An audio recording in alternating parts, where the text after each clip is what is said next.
Welcome to the Film Florida podcast. My name is John Lux, and I'm the Executive Director of Film Florida.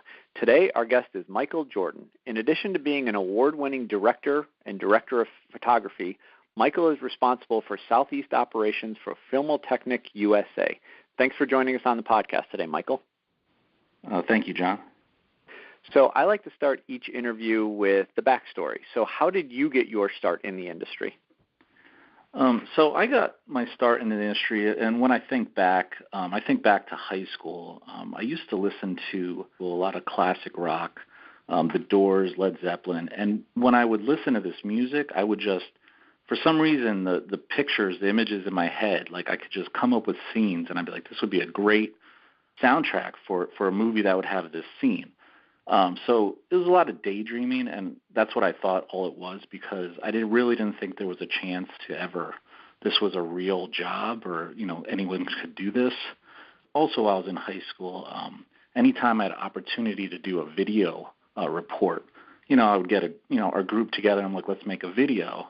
So I would take whatever we shot, and my first editing system, I took 2 VCRs, a couple composite cables, and a stereo, and I would be able to splice them together, and that was my first editing system, was literally 2 VCRs and a stereo. And I was able to come up with these completed edited videos with some music, and that's kind of how I got into that. Thinking that, I got to come back to reality. When I went to college, I went to Penn State University, and I majored in architectural engineering. So basically, when I got to Penn State in the engineering program, I loved math and science, but with my Catholic high school education, I realized that I wasn't quite where I needed to be at that level, and I found out that it would take an extra 2 years to be an architectural engineer, so 6 years of undergraduate studies just for that. So I had to rethink my major. I tried to get into architecture, but that was, forget it, that was impossible to get into at the time. So an advisor, he recommended that I try out this new program, Integrative Arts. It was a brand new program. He said you could get right in. I'm like, all right, whatever, let's give that a shot. So I find myself, now I'm an integrative arts major, and I'm taking a lot of art classes. So, I'm there in college, and I'm painting bowls of fruit and drawing naked people, and I'm thinking, how am I going to make a living doing this? But one of the classes in integrative arts was it was a television studies class. I'm like, oh, you go to class, you watch some TV, and you talk about it. Well, the first day of that class, the professor says, don't expect this to be an easy class. Let me just put it this way. Half of you are going to drop out, and the other half are going to get a C. And I'm thinking, well, this is pretty serious. So, and it was a very serious class. It was very interesting. But when we got to the part that actually talked about television production, I was really into it. I'm like, this is a real thing. This is a real job. That's people do. My friend's roommate was also in the class, and I talked to him. I'm like, oh, are you an integrative arts major? He goes, no, I'm a film major. And I said, what? That's a thing? Like, I really didn't think that was, I said, I wish I knew that ahead of time because, I'm already in my sophomore year. And he goes, well, no. The program doesn't start until the second semester of sophomore year. So it starts next semester. You could still get in the film program. And I'm like, I couldn't believe that there was actually something that I could still be on track to graduate on time and start the major this late in the game. So I'm like, okay. So I signed up the next day. I'm like, this is great. I'm on path now. And then the first day of our film program's first class, they told us there's about 400 people in this program right now. We're going to accept only 60. Right then, I'm like, oh boy, here we go again. This is something else. I'm going to have to change my major again after this if I don't get accepted. Then they start going around the classroom and introducing everybody in our class. And all the people, they're like, what kind of movies do you like? And everyone else is, well, I really like Kevin Smith movies, and, I really like independent art house films. And then they came to me and, I said, well, I don't know. I kind of like Star Wars. And it was an answer that nobody else expected because they were all quote-unquote art filmies. They were in it for the art, and I'm thinking like, okay, am I in the right class here? Am I doing the right thing? Because, I'm a little bit more mainstream than them, and I kind of want to have a job when I graduate. So that was kind of the mindset I stayed with throughout that program, which was a good thing because one of those filmies was a partner of mine for our final project. And basically this final project was most of your grade and determined if you got into the program or not. And he wanted to be the director, and I said, that's fine. I was the DP, and it was his idea. He brought this idea to the table that it was it was basically an experimental thing that had his buddy's band in it where they did an original song that they wanted in the movie. We shot some stuff leading up, and the last thing we had to shoot was the band playing together, and that was a big part of the ending. And last week of the class, he wasn't getting back to me. The night before we had to turn in the film negative, he bailed. He's like, you know what? I'm dropping out. I'm not going to do this. I said, you got to be kidding me. This is your context. This is your idea. I'm going to fail out because you're not delivering on your idea. I'm like, okay, I have a couple hours to do something. I took those art supplies I had from drawing naked people, and I ended up drawing a band. And then I made some cells that I cut out and made some moving parts and mounted the camera, and I made an animation. I didn't take any animation classes before. I just knew that what a zoetrope was and, what basically film moving picture is 24 still images. So I knew that going in. I'm like, I'm going to try it. So I stayed up all night making this animation of this band playing and then turned in the film negative the next day. And then I had to wait until it was processed to see if it even came out. It came back, and it actually came out pretty well. Even the teacher's like, you did this all yourself? This is a pretty good deal. So if it weren't for me doing that night, staying up all night, putting that effort into it, I probably would have not made the program and would have had to change my major yet again. The artsy guy, he dropped out. I kind of stayed in, and I kind of made that my work ethic throughout college. That I'm going to work hard, and I'm going to get through this program, and that's going to kind of guide me into getting a job when I graduate.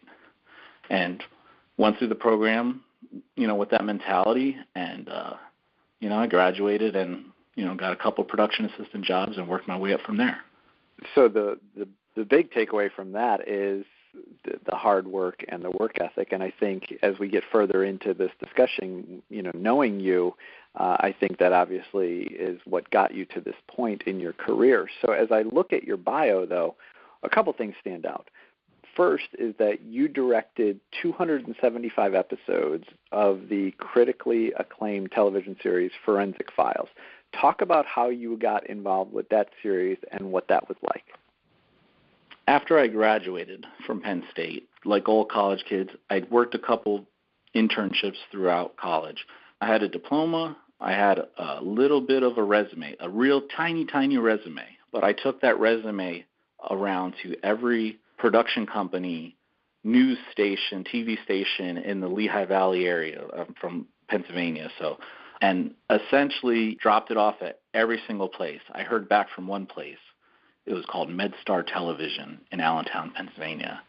I went in, and they're like, oh, we need PAs on a show we make. It's called Forensic Files, and we shoot a lot of reenactments in the area. So you would come on and you'd be a production assistant. So, okay, yeah, no problem. So my first job on Forensic Files, the first episode we shot, and for those of you who don't know, Forensic Files is a half-hour true crime series that documents real crimes and they reenact how they actually happen. So the first show I worked on as a production assistant was this couple, this boyfriend and girlfriend were in a basement, and they were playing Monopoly, and they got in an argument over it. And the boyfriend hit the girlfriend over the head and basically beat her to death. And this might be a little too graphic for the audience. Most of the shows we did were. So he took her body and put it in a bathtub, cut it up, and then threw her body parts all throughout the woods and in the river and stuff. But my job was every time he hit her over the head, we had to get her landing and then the pool of blood coming out. So I would have to pour the prop blood, and then my job was to clean it up afterwards. And we had to do multiple takes, so we kept moving to different parts. Now at this time, we were actually shooting in people's real homes. So we were in someone's basement on their carpet. This is my first job. They're like, oh, we work with this blood all the time, it'll wash right out. It wasn't washing out. I had to go back. My second day was to go back and clean the carpet more with heavier stuff, and it did not come out. So long story short, they ended up replacing the carpet. But my first day was messing around with this prop blood it was kind of messy. But that was par for the course when you're working on a show like that. From there, I kept working as a freelance PA, and they kept bringing me back. And a position opened up, a full-time position as an assistant editor. It's the entry-level position for editors, and it's in the dub room.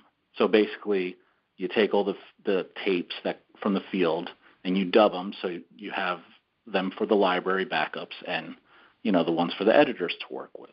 And they called it the dub master to make it sound like it was a cool job. But basically, you're in a dub room all day with no windows, making dubs.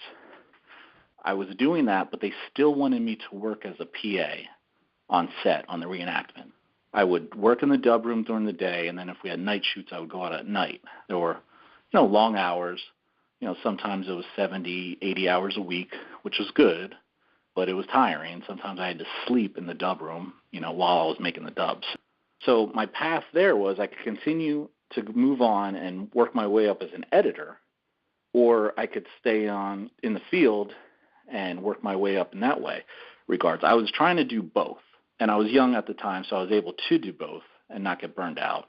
Essentially, while I was working in the field, I worked my way up to camera PA, then assistant camera. Then they started to need additional pickup shots. So they would send me out in the field with the camera by myself and just get some B-roll shots that they needed to fill in the blanks when they were in edit. And I think one of the big breaks I had was there was an episode where the police found a severed leg in a dumpster. And whatever they shot out in the field that the producer shot with the fake leg on a examination table, they weren't happy with it. It didn't look real. It didn't look good. So the executive producer asked me if I could reshoot this, if I could just make something that looks like a fake leg on an examination table and light it dramatically so they could use it. Okay, I could do this. So I went home to my parents' house, and I had something better. So my dad, he was in the Marines in Vietnam, and he actually got shot in the leg, and his leg got amputated. So my dad has an artificial limb. So I took his artificial limb, went in the garage, blacked out all the windows, got a table, put the leg down, covered it with a white sheet. I lit it everywhere. This was like a feature film, this one shot I was supposed to get, and I shot every single angle of this leg I could. Took it in, and they loved it. They're like, we only needed like 2 angles, but you basically shot a movie of this leg. And I told them, that was actually my dad's artificial leg, so they got a kick out of that. But they saw that I put that much effort into just shooting this one shot that when it came down to it, they wanted somebody on as a full-time director because they had freelancers coming in and out. There was no consistency. They weren't there when they were in the edit. They weren't there when they were writing the scripts. So if any script changes happen, they weren't privy to that. So the executive producer decided to give me a shot.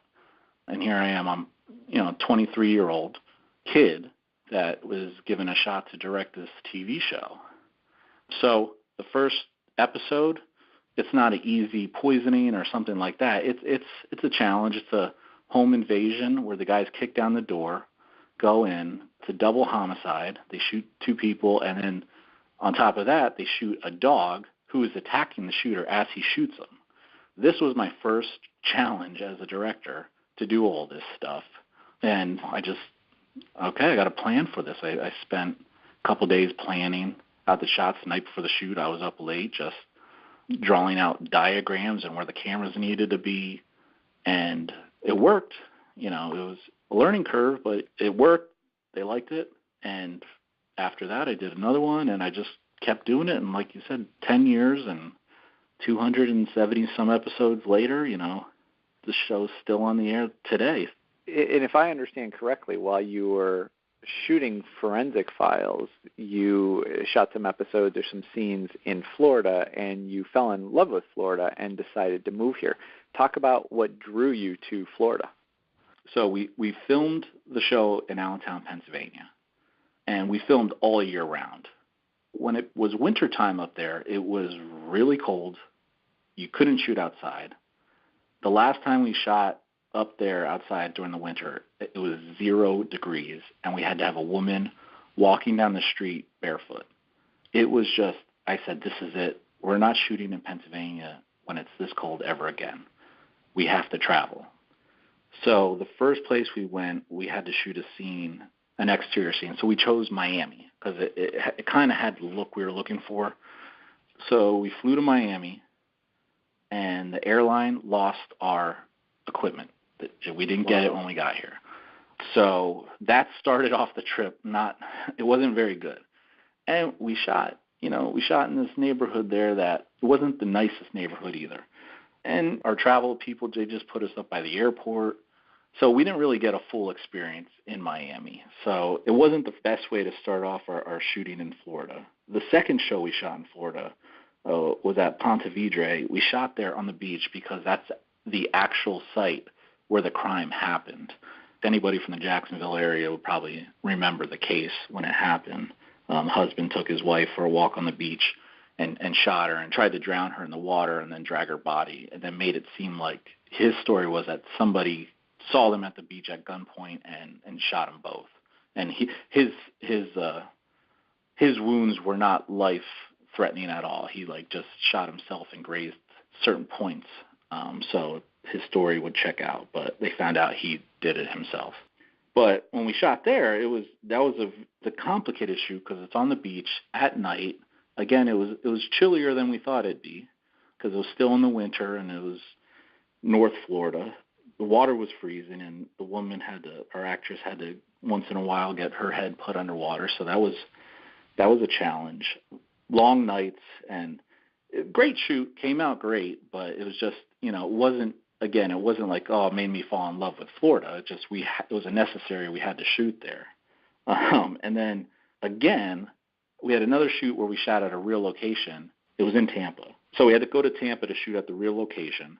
And then we had to do another scene that we had to shoot at a restaurant. So we found this restaurant. The people were very nice, thrilled to have us there. It was like they were just opening the restaurant. And as we were setting up, they were still open for business. They were cooking. And the kitchen caught fire. Oh. So while we were ready to shoot, the fire trucks come. They have to put out the fire. So we have to delay our shoot until the fire trucks leave. So it almost felt like at that point, okay, something's wrong here.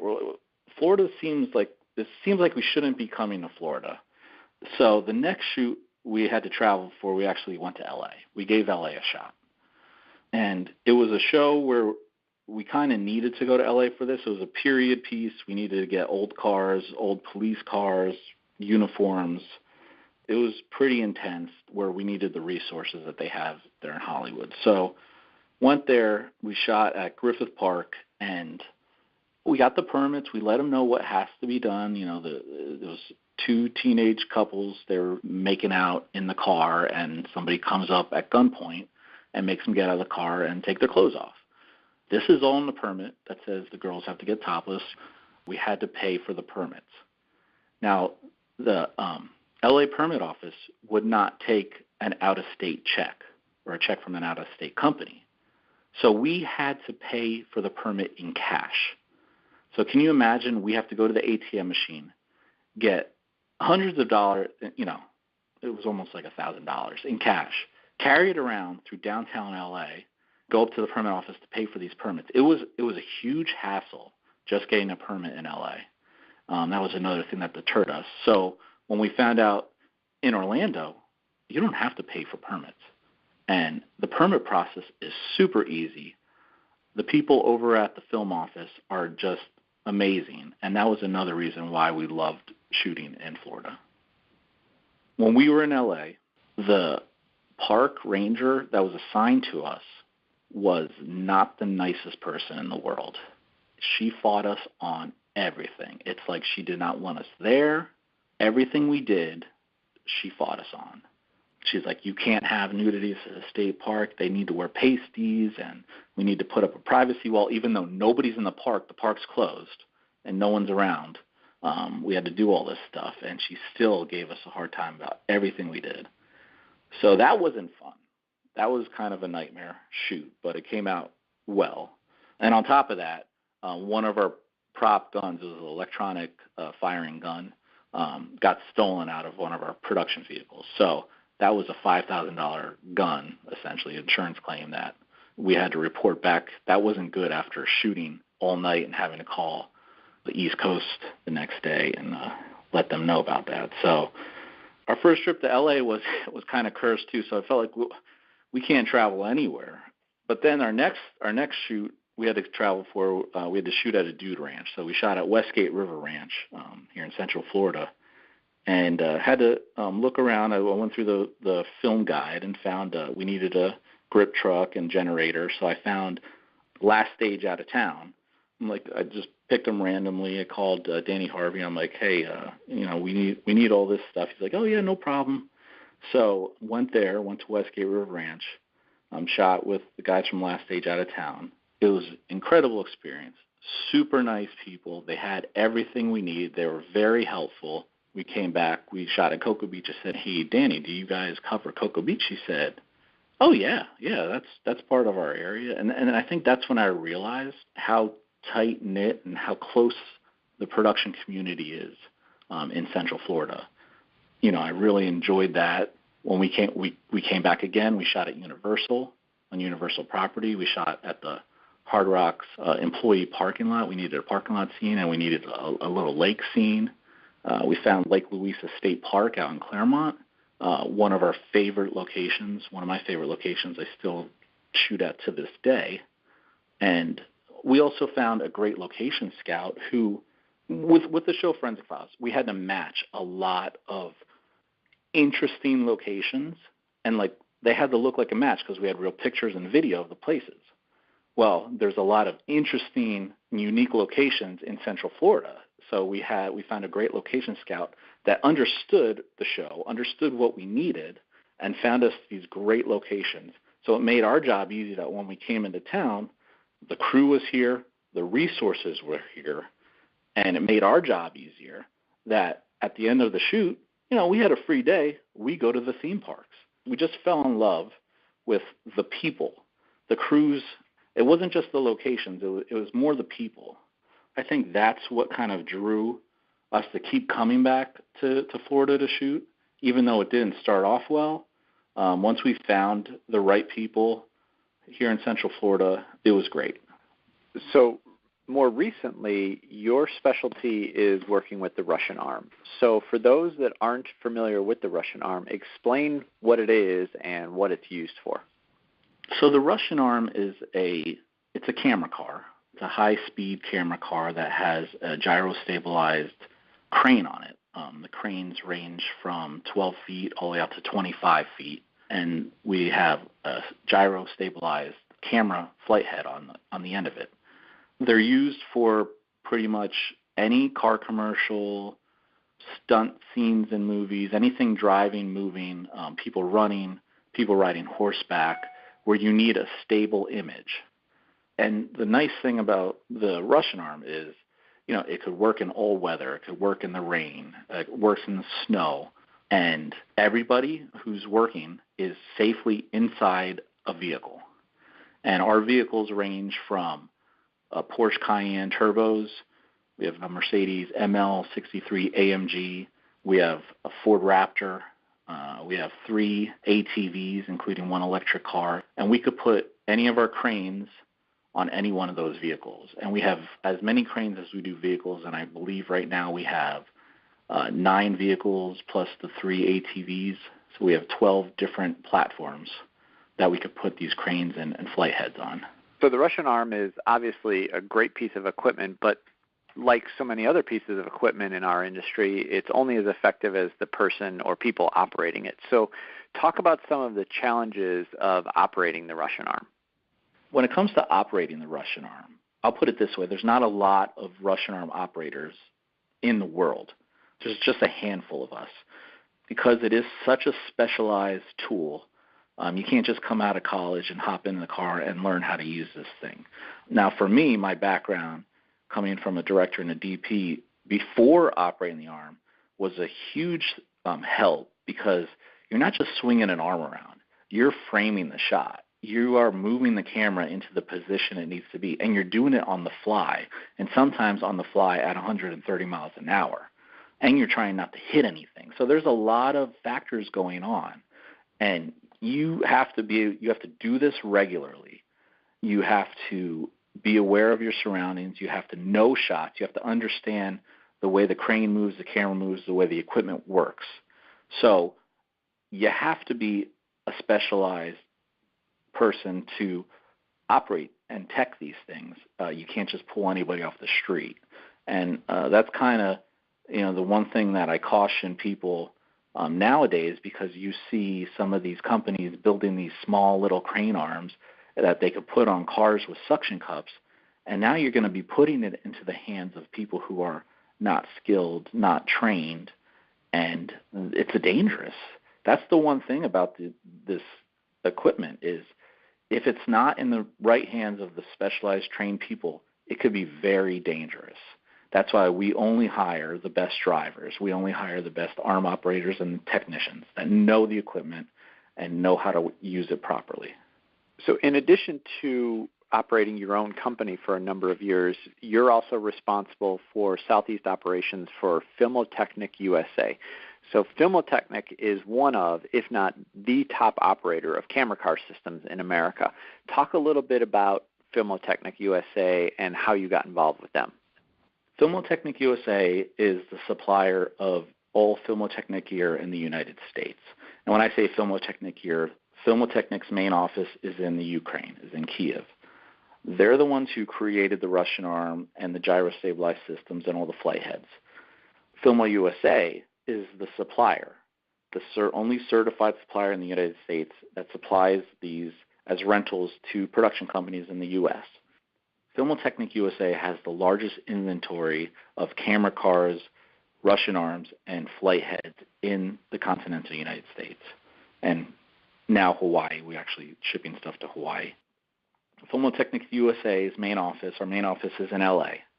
Then they expanded to Detroit, and now we have offices in Atlanta, Orlando, and now Dallas. So we could cover pretty much the entire United States without having to travel too far with the equipment. And we have our specialized crews based pretty much everywhere we need them. We also are the only certified supplier of the Russian arm, which is essentially the Kleenex of camera arm cars. We do have some competitors like Pursuit, Edge, Ultimate Arm, and now some of these newer companies are making smaller versions. And everybody calls them a Russian arm because the Russian arm is the original, but Filmotechnic is the worldwide leader and innovator of technology when it comes to these arm cars. They are the first ones to make the Russian arm. Also, they recently made the first extendable Russian arm, which means it's almost like a combination of a techno crane on a Russian arm. They're the first ones to do it, and probably it's going to take a while for the competition to catch up just because of how smart and innovative Filmotechnic is. Another thing that Filmotechnic USA prides themselves on is keeping their equipment at tip-top shape. That's why we bring in the best technicians. We maintain our equipment. We maintain our camera cars. And we want to say we are providing you with the best equipment you could find in the United States and the best crew to work with you. So you cover the Southeast operations for the company. Talk about what that means in terms of the area that you cover and how many systems you manage. As the Southeast Operations Coordinator, my main responsibilities are to cover the offices in Orlando, Atlanta, and now helping out in Dallas. Dallas is kind of in the middle between the Southeast and LA. So whoever gets the phone call will handle Dallas. But what we cover is basically everything from Texas east, everything from Key West up to New York. Sometimes our Detroit crew is working, they might be in Chicago. Now we need to take the Atlanta car up to New York to shoot, or vice versa. So we shoot a lot in Miami, we shoot a lot in Charlotte, and everywhere in between. And what's a typical day or a typical job for you guys when you get hired? It's an interesting question because there's never really just a typical shoot for anything in the industry, I feel, especially when you're bringing in the Russian arm. Usually when you bring in the Russian arm, it's on a bigger budget shoot because it is a pricier tool to rent. But those who have used it realize the value it brings, how much time you save on set, how you're doing things safely and responsibly, and you're hiring professionals to work with. So they've done this a million times before and they know what they're doing. When we show up to set, we'll bring the car, the arm's already mounted on it. All of our cars have arms mounted on it when we come to set. Then we just have to put the flight head on, mount the camera, balance the crane, and, we're off and running in no time. So our setup time is pretty minimal. And then once the camera's set, you could shoot all day with us. We've been used, obviously, as a camera car for running shots, but we've been used as a mobile camera platform. People park us somewhere. They'll use us as just a jib. They'll use us as a dolly. They'll just set the camera down, put the camera here. We don't want to take it off. We just need you as a hi-hat. So we've been used in multiple, but that's, again, people who know how to use the gear, or they refer to us and be like, hey, we want to get this shot. That's the best part. When people who have not worked with the equipment before, they refer to us and we'll help them out. We obviously, when we're on a shoot and someone hires us, we want to make them look as good as possible so they get the next job and they bring us back. Michael, based on conversations you and I have had, I know you do a lot of feature film work, a lot of commercials, a lot of high-end television. But what are some of the kind of lesser-known things that, or types of projects or types of scenes that you guys work on that people probably wouldn't think of using a Russian arm for? So some of the other uses for the Russian arm, if we have somebody that's running, yes, a Steadicam operator could run with the person, but if you're doing it constantly all day, then the Russian arm's a great tool for it. I mean, we've shot stuff up in the mountains in North Carolina that was for a Reebok where we had to shoot, close-ups of the shoes, and we had to come up to the guy's face. And for a Steadicam operator to do that, that would be a really tough day for them. So they decided to save time, to not kill a Steadicam operator. We'll bring in the Russian arm, and we could get those shots. Another example of that is a few years back, we shot a big Nike ad with LeBron when he played in Miami. So the ad was LeBron started his day running, then he was riding a bike, and then he was swimming. We didn't shoot the part where he actually swam, but we shot him on Miami Beach running to the water. But again, this is somebody who's running, riding a bike, and sometimes you don't think that you need a Russian arm for that, but when you only have LeBron James for a minimum amount of time, you need equipment that is going to be reliable. It's going to work all the time, and that's when you would use something like the Russian arm. Michael, one final question. Going back to your days at Penn State and then when you first got out in the industry to where you are now, you had kind of the storybook career in the sense of starting at the bottom, working your way very hard to get to a good place in your career and having really good success. What advice would you give those that are either in school right now or starting out in the industry that look at what happened in your career and say, that's where I want to get to? What advice do you have for them? My advice to any film student is try to include yourself in everything. Try to learn every aspect you can of every job that's on set. Don't just think because you're in film school and you're creative and you're artsy that you're going to come out and be a director. You're going to be a filmmaker. If you want to make money in this industry, you want to learn how to do everything, because you can be creative, you can make independent films, but you're not going to make any money. Not everybody is able to be a Quentin Tarantino. You have to work hard, and you want to learn everything. Not just that. I'm not saying that you're not going to be a director when you graduate, but if you are, you'll know what everybody else's job that you're working with is, and you'll respect them, because that is one of the biggest things in this industry, showing everybody that you work with respect and treating them right, because it's a people industry. It's not just an art industry. You want to treat everybody that you work with respect. So learn everything, and you never know. There's only one director on every project, but there's a lot of other crew members on that job. If you want to make it in this industry, learn everything. Expand your portfolio, if you will, like of knowledge, because if you're going to want to make money in this industry, you should know how to do everything. When I was in college, I never directed any of our final projects.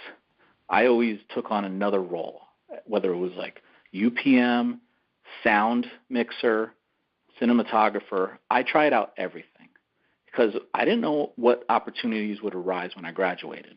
And I was willing to take anything. I would have held a boom pole if that was the job that I was going to get paid for when I graduated. So learn everything, and if anything, you'll find out what you like and what you don't like. But the major thing is treat everyone that you work with respect, be honest, and work hard. Excellent advice. I wish we could say that to every single person we come across as we meet students and we meet new people in the industry. It's wonderful advice. I totally agree with you, Michael. So that's it for this episode of the Film Florida podcast. Thank you to Michael Jordan for joining us. And of course, thanks to all of you for listening. To learn more about MJJ Entertainment, visit mjjentertainment.com. And for more on Filmotechnic USA, visit filmotechnicusa.com. And of course, for more information about Film Florida, go to filmflorida.org. And don't forget to check out all of our pages on social media, including Facebook, Twitter, Instagram, and LinkedIn.